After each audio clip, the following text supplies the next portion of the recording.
Under the scorching sun of November 20th, 1943, the lagoon of Betio Island boiled with smoke and gunfire. The assault waves of the U.S. 2nd Marine Division had begun their desperate charge toward the coral sands of Tarawa Atoll.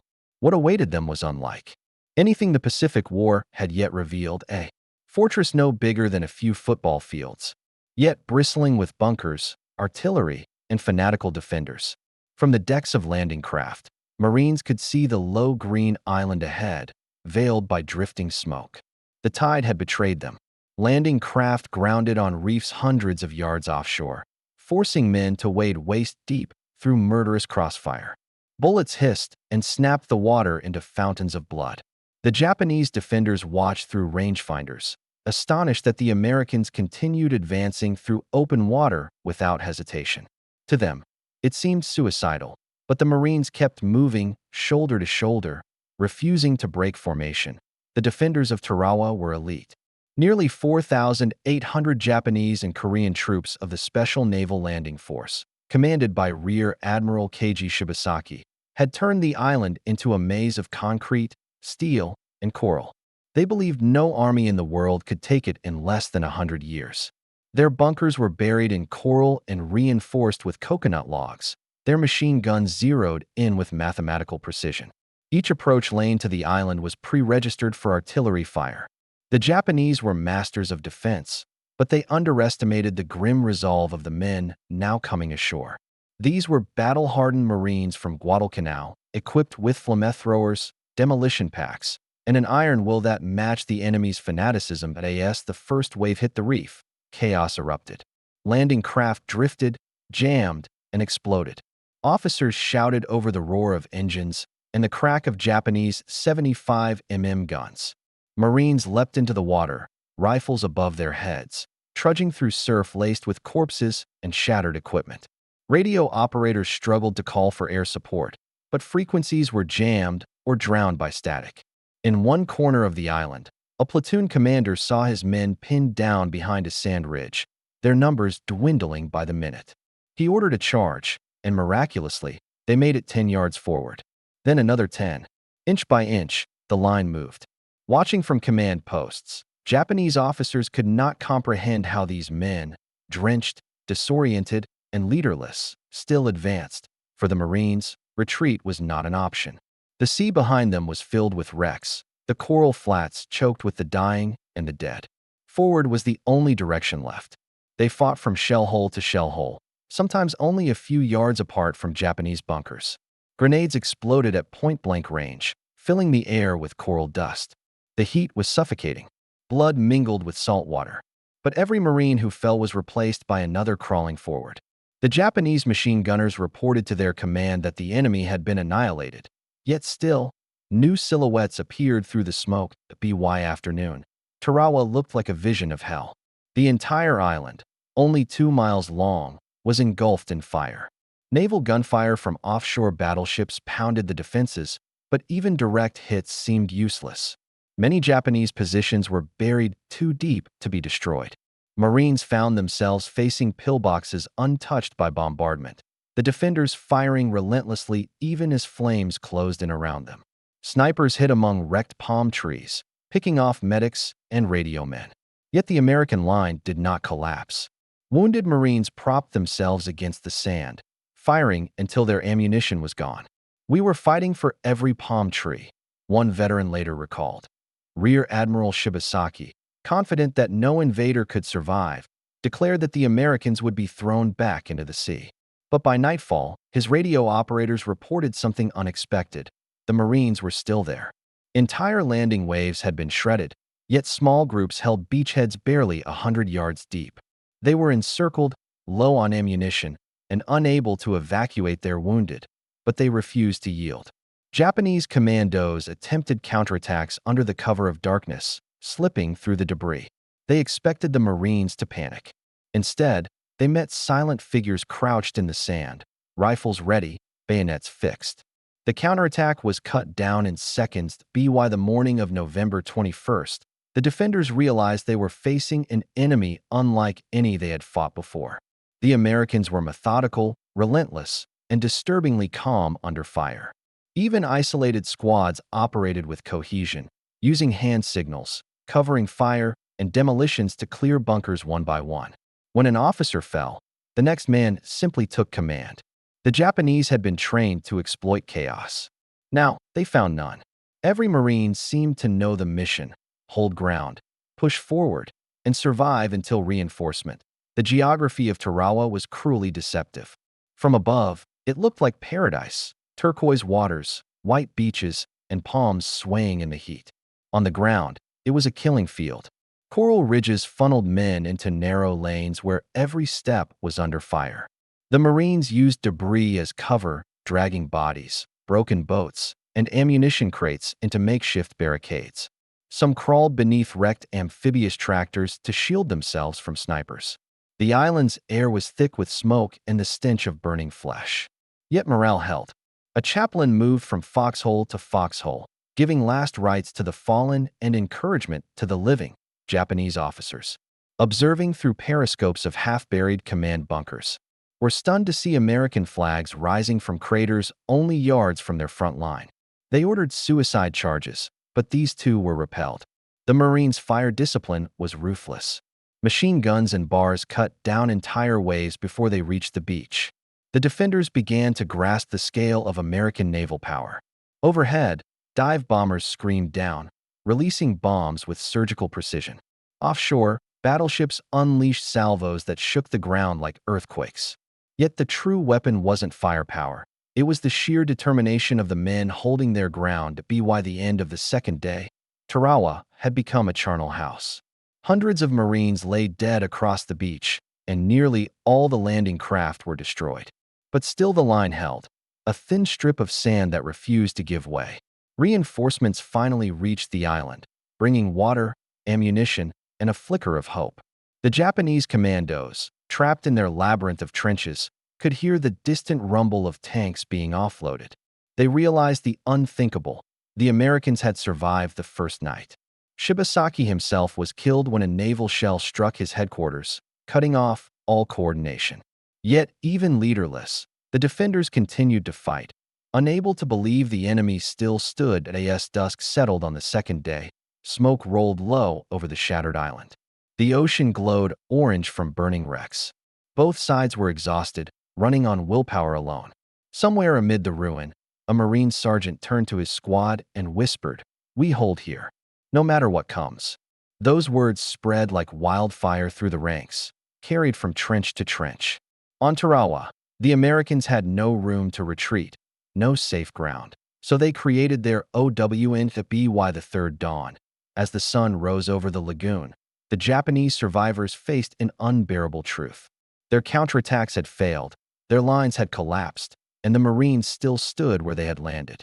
Against every doctrine, against every calculation, the Americans had endured. What the Japanese commandos witnessed on Tarawa defied their expectations of human endurance. Men who fought not for survival, but for absolute possession of a few hundred yards of sand. And as the smoke cleared, one reality became unmistakable. The Marines had turned an island of death into a monument of defiance. Cliffhanger. But how did these exhausted Marines manage to hold that hellish ground, when everything, from terrain to firepower, should have doomed them? The answer lay in a hidden advantage, forged not in blood, but in engineering and logistics. A secret that would shock the Japanese as much as their defeat itself. The secret of Tarawa's defense did not lie in chance or sheer stubbornness alone. Beneath the chaos and horror, an invisible system was at work, one that turned the scattered, isolated Marines into a unified, unbreakable machine. It began long before the battle, in workshops and laboratories thousands of miles away, in places like Philadelphia's Naval Yard, Chicago's Western Electric plants, and the basements of Bell Laboratories. Engineers had been building something revolutionary: compact battlefield radios capable of surviving salt, heat, and shock. They were small enough to be carried by a single Marine, powerful enough to link platoons to naval fire control, and resilient enough to keep working even after being splashed by seawater or dropped into sand. The SCR-300 and the rugged little walkie-talkies of the SCR-536 family became the unseen backbone of Tarawa's resistance. When the Marines landed, Most units lost their officers within minutes. Yet somehow, coordination continued. Mortar teams shifted fire on command. Naval gunfire found precise targets hidden behind dunes. Airstrikes came in exactly when needed. Japanese intelligence officers intercepted fragments of American transmissions but could not believe the speed at which orders traveled. They had assumed communication would break down entirely once the first wave hit the reef. Instead, the Americans adapted instantly. Messages leapt from one surviving radio to another, from frontline foxholes to offshore control ships. Even under the roar of machine guns, the network held. Tarawa became a proving ground for this new kind of warfare, the networked battlefield. Instead of relying on runners or fixed lines, each squad could now call in support, shift artillery, or coordinate flanking moves in real time. It was the difference between chaos and cohesion. A platoon trapped behind a wrecked tank could radio the beachhead for covering fire. A forward observer could direct a destroyer's 5-inch guns onto a bunker only 50 yards ahead. In one documented instance, a single surviving corporal, armed with a field set, guided an entire naval barrage that silenced 3 Japanese positions in 5 minutes. The defenders, who prided themselves on their own intricate communication tunnels, now faced an enemy whose coordination stretched across sea and sky. The Japanese commandos fought with valor and discipline, but their system was rigid. Cables ran through buried conduits. Once these were cut by bombardment, units became isolated. Their runners were picked off by snipers. Their signals were drowned in static. Many units never received new orders after the first hour of battle. The Marines, meanwhile, improvised. If a radio broke, parts were scavenged. Antennas were fashioned from bayonet rods or signal wire. Technicians waded ashore under fire to repair jammed sets. These were not soldiers of the old world. They were technicians of survival. Each one a node in a growing web of communication that the enemy could neither see nor stop. The technical core of this miracle was simple yet ingenious. The SCR-300 walkie-talkie, developed by Motorola engineers led by Donald L. Hings and Alfred Gross, operated on FM frequencies between 40 and 48 megacycles. It weighed about 35 pounds and had a range of up to 5 miles, astonishing for its size. The SCR-536, a handheld version weighing only 5 pounds, extended command reach directly to squad level. Its sealed chassis resisted salt corrosion, its vacuum tubes were shock-mounted, and its batteries could last through a full day of combat. The design was brutally practical, easy to use, hard to kill. It was the first time in history that an assault force could communicate seamlessly from the reef to the rear. Naval coordination completed the system. Offshore command ships like the USS Maryland and USS Colorado served as floating nerve centers, listening to bursts of marine radio traffic and converting them into firing solutions. Artillery from the fleet could be retasked in minutes. When Japanese bunkers opened fire from unexpected angles, Marines keyed short bursts of coded messages, and within moments, the horizon erupted in thunder. The result was something the defenders could not comprehend: precision fire in a chaotic environment. As though the entire American Navy was one living organism responding instantly to each cry for help. WWII the second day. This invisible network had transformed desperation into strategy. Though the Marines held only a thin strip of land, they now controlled the battle's tempo. They called down strikes with surgical accuracy, clearing paths for flamethrower teams and advancing tanks. The Japanese counterattacks were shredded before reaching the beaches. Everywhere we struck, their fire followed within seconds, a surviving Japanese officer later noted. It was as if they saw us through the sand. That illusion of omniscience came from signal coordination, from a handful of Marines crouched beside their radios. Whispering coordinates into microphones, amid the chaos, engineers fought their own battle. Communication officers risked their lives to keep the network alive. On the afternoon of November 21st, a repair crew under Sergeant William J. Weaver crawled 70 yards under fire to replace a damaged antenna, restoring contact with offshore batteries. Minutes later, the battleship Maryland fired a full salvo that silenced the bunker that had cut them off. The Marines cheered, not realizing they were witnessing the dawn of a new kind of warfare. one where survival depended as much on circuits as courage. Even Japanese survivors, captured after the battle, spoke in disbelief. They had expected to destroy American morale by severing command links. Instead, they found themselves facing men who seemed to communicate instinctively, as if guided by a single mind. Their coordination was unnatural, one interrogated officer admitted. It was like fighting ghosts who always knew where we were. The Americans' ghost network was nothing supernatural. It was a symphony of technology, training, and relentless adaptation. The battle's turning point came when Marine tanks finally pushed inland. Guided by radio from infantry spotters, the amphibious Sherman tanks, nicknamed Sea Horses, lumbered through the wreckage, their treads grinding coral to dust.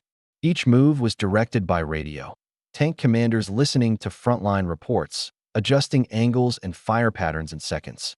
One tank commander recalled hearing a calm voice over the headset. Move 10 yards forward, 2 degrees left. Target, bunker behind palm trunk. Seconds later, the bunker vanished in flame. Without those radios, such precision would have been impossible. The Japanese fought to the last man. When their final communications failed, many units resorted to hand signals and flares.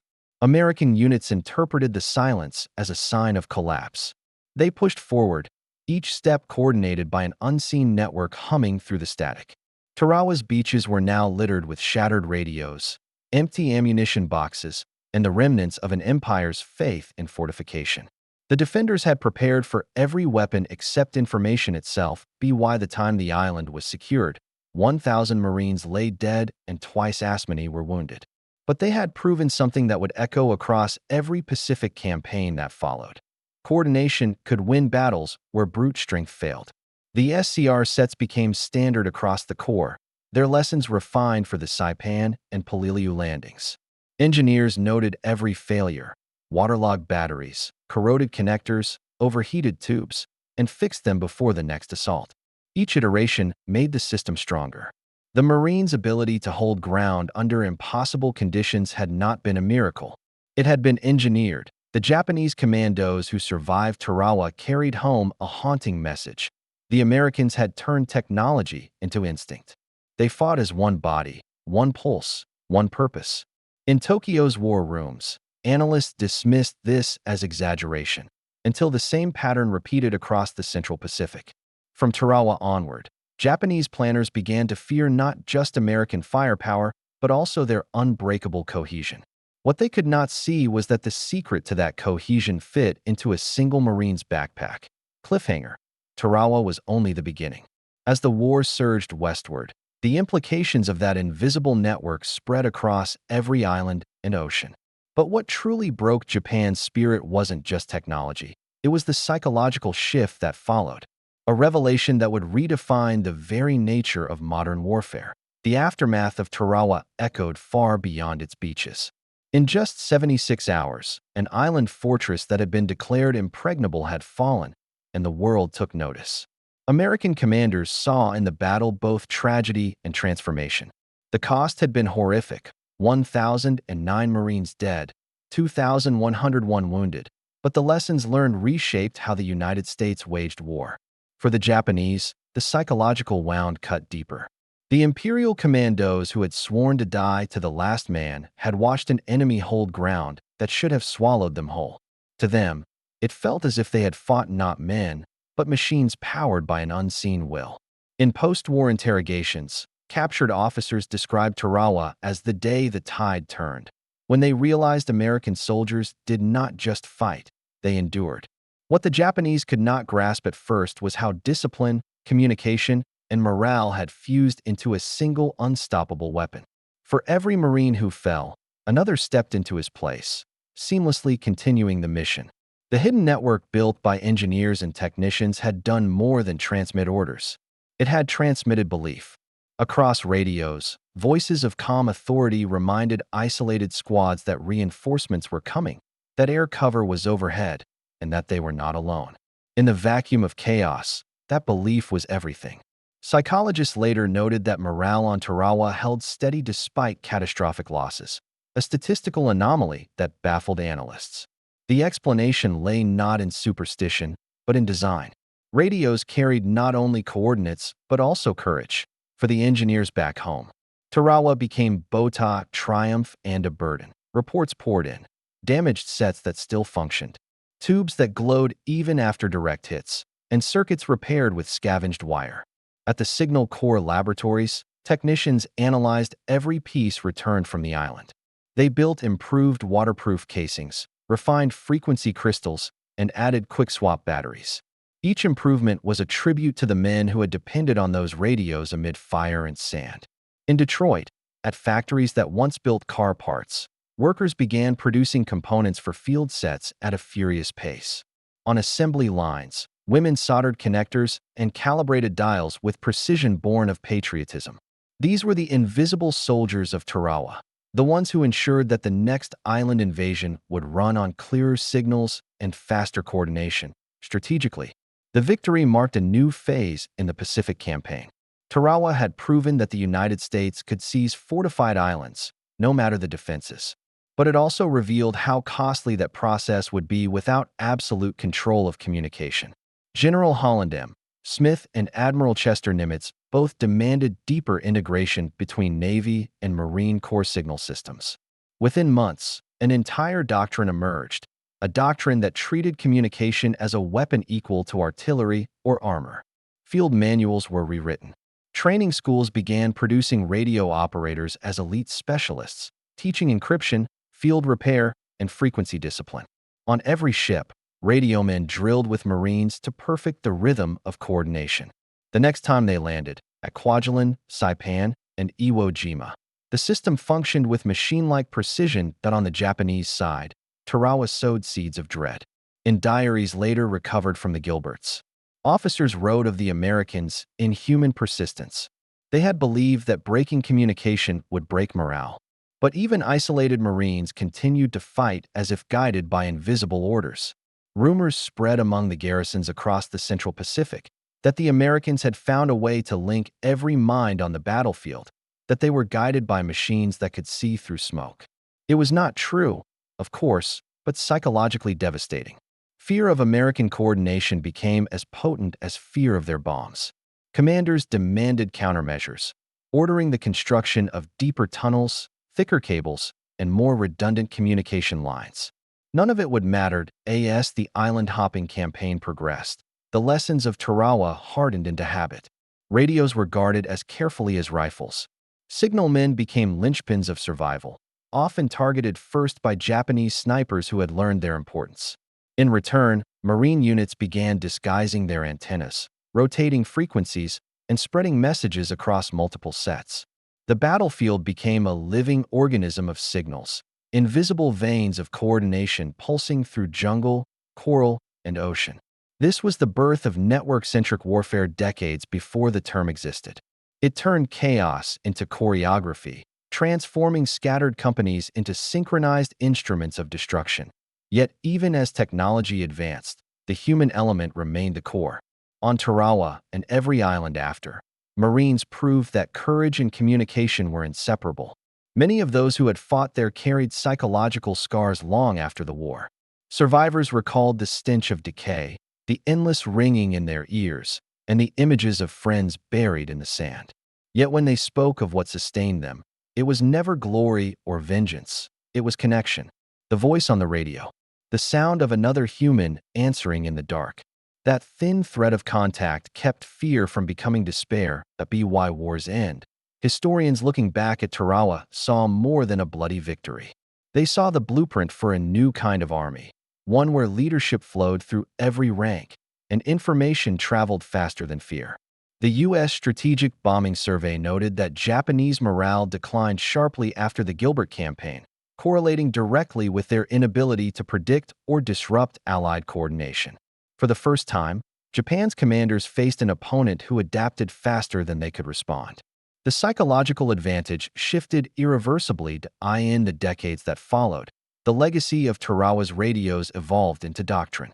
The same principles reappeared in Korea, where portable radios guided artillery across mountainous terrain. In Vietnam, they became the heart of helicopter warfare. By the Gulf War, they had matured into digital battle networks linking satellites, tanks, and aircraft. What began on a 2-mile coral island had grown into the foundation of modern military command. Each new generation of technology carried within it the same lesson the Marines had learned under fire: that information, not numbers, decides survival. For Japan, the memory of Tarawa became a silent reckoning. The garrisons that followed fought with equal bravery, but the psychological edge was gone. Soldiers no longer believed their defenses were unassailable. The myth of the invincible island had died there. In post-war interviews, surviving Japanese engineers spoke with bitter admiration of the Americans' integration of science and warfare. They fought as one mind. One said, shaking his head, "We built walls. They built networks." When the war finally ended and veterans returned home, Tarawa remained etched into their lives. Many never spoke of it, but those who did recalled the unbearable noise, the blinding sun, and the feeling of being part of something larger than themselves. Some credited their survival to luck, others to leadership, but all remembered the voices that reached them through static, voices that proved they were not forgotten. That someone, somewhere, still heard them. In the end, Tarawa was not merely a battle over a speck of coral in the Pacific. It was the moment the modern battlefield was born, where engineering, psychology, and endurance fused into one force. The Japanese commandos could not comprehend how men surrounded by death refused to yield. They did not see the invisible lifeline humming through the sand, connecting heart to heart across the ruin. And so, when the guns finally fell silent and the flags were raised, the lesson of Tarawa stood immortal. In war, ground can be held by fire, but only connection can hold the men who stand upon it.